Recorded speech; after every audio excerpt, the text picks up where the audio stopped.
자, 오늘 이제 이제 큰 고비가 넘어가면서 이제 드디어 우리가 제대로 이 48대원의 그 본문으로 이제 진입을 하고 있습니다. 지난번에 12번째와 13번째 원을 이제 모셨는데 12번째와 13번째 원이 어떤 면에서는 앞뒤에 갖고 있는 선언적인 의미죠. 그러니까 나의 참생명 부처님 생명이다라고 하는 것의 그 속성이 뭐냐? 무한생명, 무한광명이라는 것을 밝히고 있습니다. 그러니까 부처님 생명이 뭐냐라고 보면 부처님 생명은 무한생명, 무한광명이다. 이 내용을 12번째와 13번째 원에서 밝히고 있습니다. 결국은 이 법장보살의 이 선언은 우리 모두가 나무아미탑을 연불 하고 있는, 즉 이 나무아미탑을 연불에 들어서 내 생명을 자각하고 있는 사람들에게서는 누구나에게 공통되는 것이고, 이것은 무한한 운동력을 갖기 때문에 지난번에 얘기했었지만 길상만자라 그랬죠. 그죠? 지난번에 길상만자 말씀드렸는데 길상만자와 같이 무한한 운동력을 갖는다. 결국은 어느 특별한 때만 무한생명이 아니라 본래 무한생명이고 무한생명으로 다시 복귀한다. 무한한 무한생명의 운동력을 우리의 그 참생명이라고 불렀습니다. 이렇게 볼 때 그러면 이제 여기서 하나 우리가 점검해 봐야 될 점이, 이제 14번째 들어가기 전에 요것과 맞물려서 무한생명임을 자각한다라고 하는 것이 생각이거나 또는 말, 논리로만 설정하고 있는 사람은 어떻게 될 것이냐. 흔히 얘기하는 대로 그 좋은 법문입니다. 그럴듯하네요. 이렇게 생각하는 사람과 그렇게 살아가는 사람의 차이는 극명하게 발립니다. 전혀 다른 차원이에요. 우리들이 지금 이 48대원은요, 좋은 말씀 듣는 시간이 아닙니다. 또 하나, 나에게 있어서 바람직한 이념 체계를 추구하는 것도 아닙니다.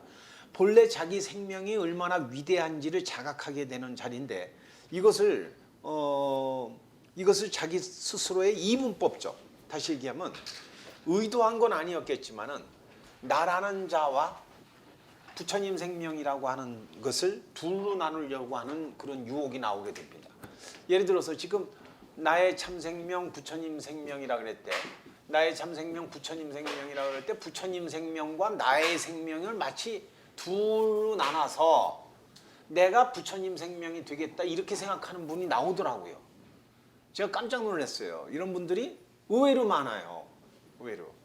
그래갖고 끝없이 뭐가 있냐면 나라는 범주 안에서 바람직해 보이는 부처님 생명이 되겠다. 이렇다면은 나를 연장한다는 겁니까? 나를 단절한다는 겁니까?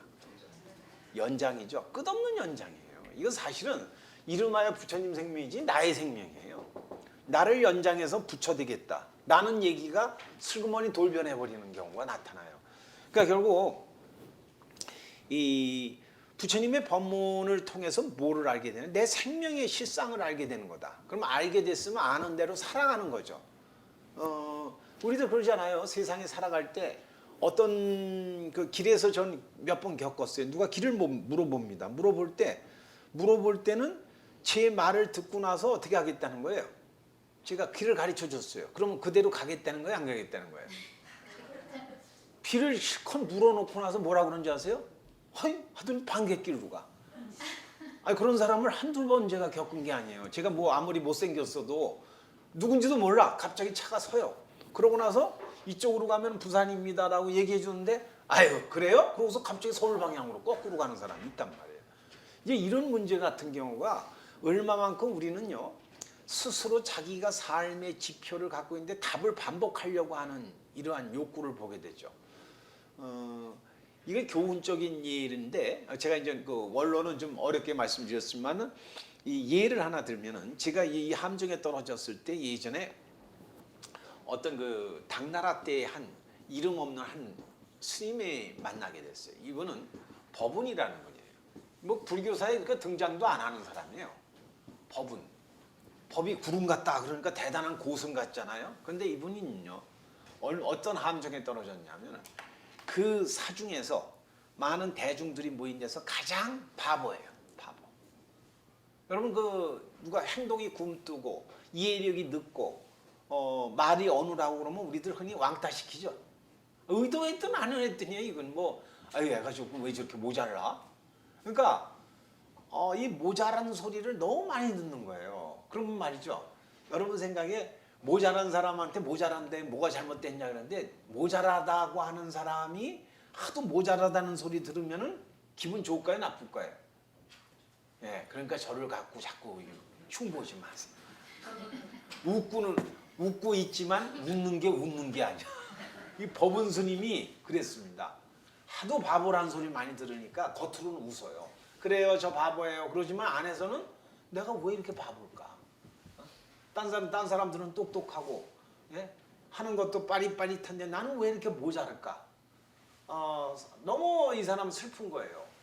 마치 부처님 당시에 주리반타과 비슷해요. 근데 이분이요, 아무리 엉터리라도 이제 정진을 하다가 우연히 당신의 전생에 눈뜨게 됐어요.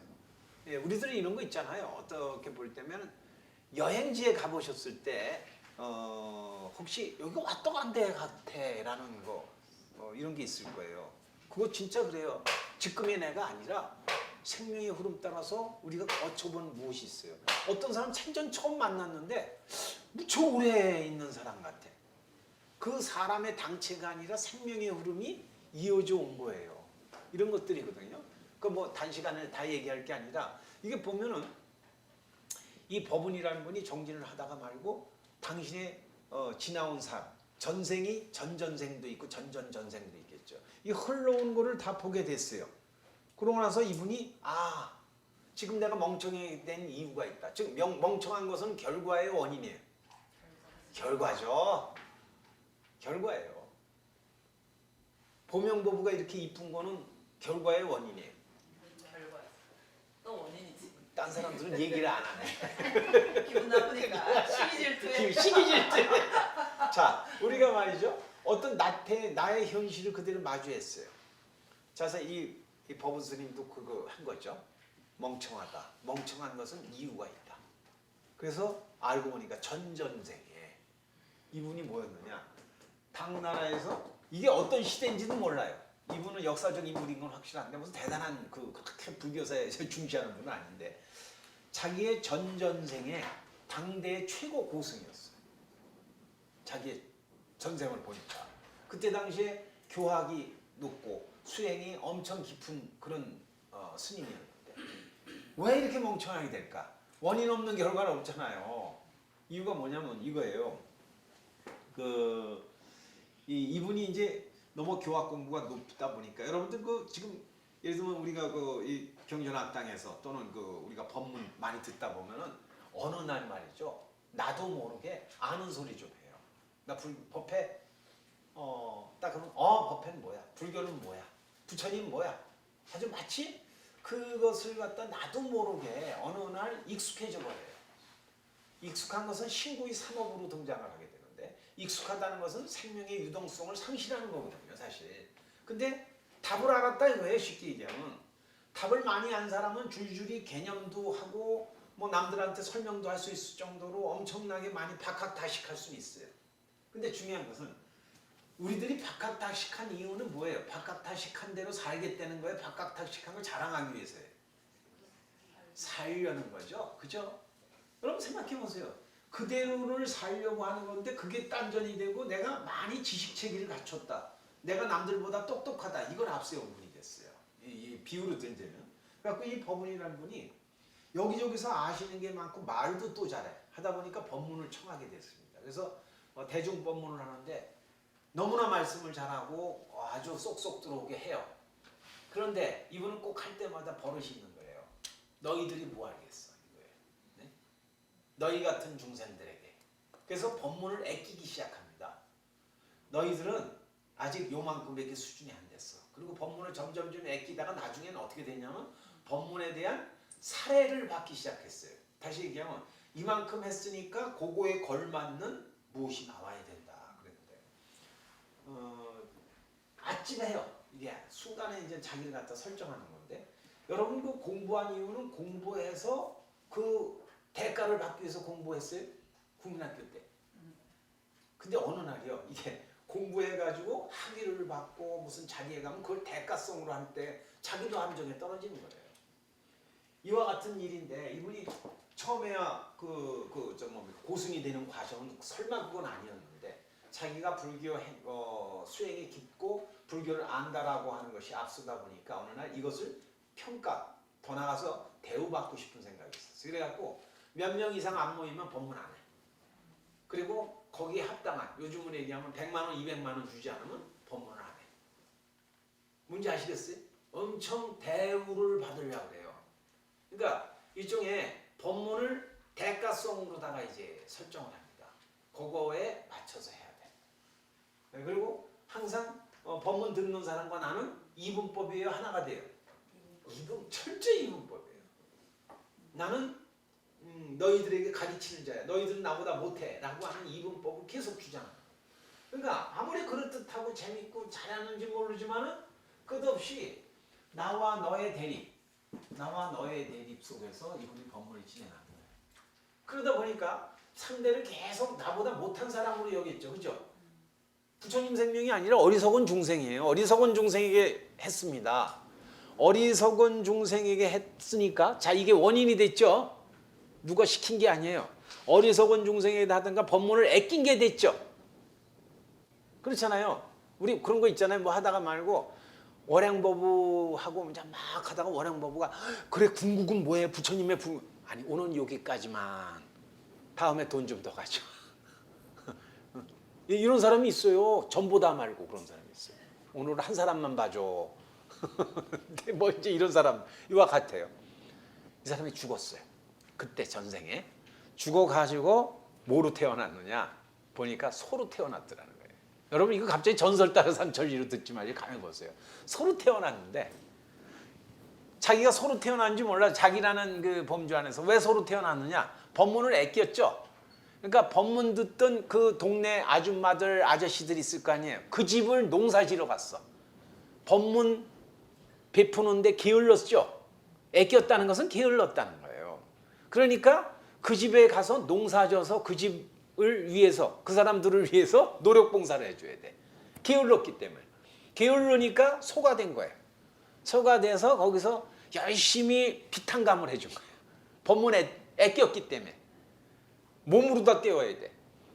요즘도 그런 말 있죠. 머리가 나쁘면 몸이 고달프다 그러는데 이게 참 재밌어요.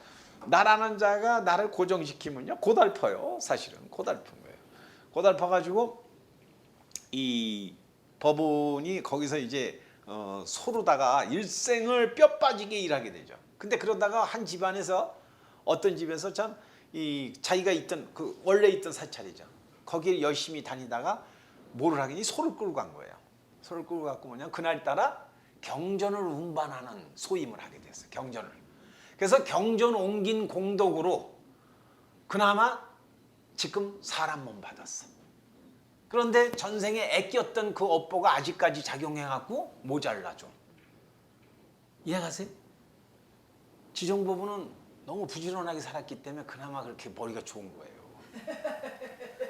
이게 그러니까 머리가 나쁘고 좀 이 굶뜬 사람들은 돌아봐야 돼요.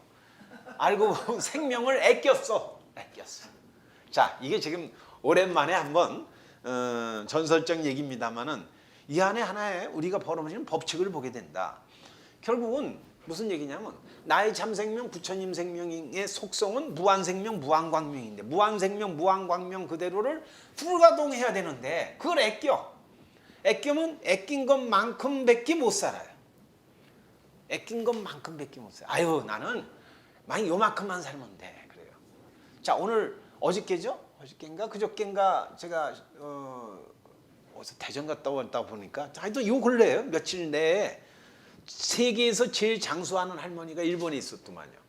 일본 할머니가 돌아가신데 그 할머니가 연세가 117살이에요. 117살. 117살에 돌아가셨어요. 그럼 이 117살에 돌아가신 할머니니까 어떻게 해요? 장수했어요? 뭐 요절했어요? 장수했죠? 장수했어요. 그럼 117살까지 따져보면 우리 심한법부님은 아직도 청년이시죠.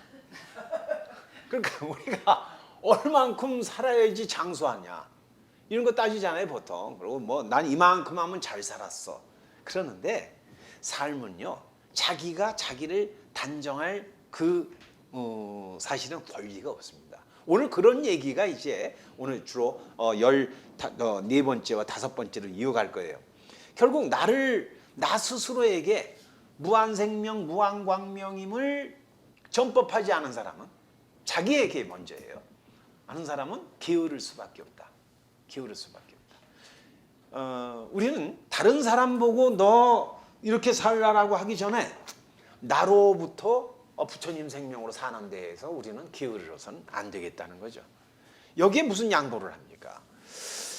결국 인생에서 말이죠. 여기서 이제 14번째 원하고 연결할 것은 나라고 하는 자가 무한생명, 무한광명을 살아가는 데 있어서 사회적 또는 어떤 심리적 이 안에 일종의 뭐랄까요? 나로서의 어떤 의무, 해야 될 의무, 행위죠. 행위를 앞세워서 이거를 해라라고 하는 사람이 있다면 이거 불법의 입장에서 보면 이런 사람은 거의 살인범이에요. 틀이죠. 좋게 얘기하면 사람의 도리다 이렇게 해요. 사람의 도리다. 사람의 도리다 그래요. 그 공자 선생님하고 아주 비슷하게 생겼다는 그 도둑놈이 있었는데 도둑놈 이름이 도촉이에요. 그 도촉이가 만든 말이 도적에도 도가 있다는 거예요. 도둑놈도. 왜?